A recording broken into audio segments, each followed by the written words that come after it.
Hey guys, in this video, I will show you how to reset Udemy progress. Alright, so let's begin with the video.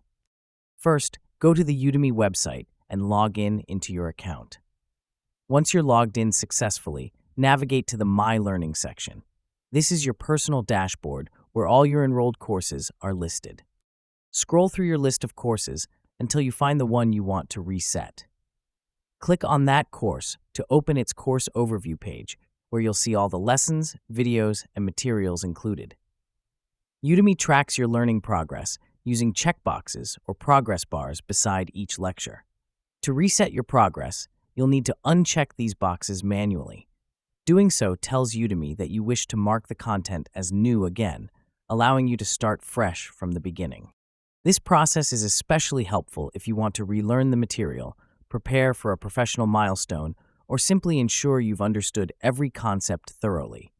It's a small but effective way to make your learning more intentional and organized. And that's it. So that is how you can reset Udemy progress.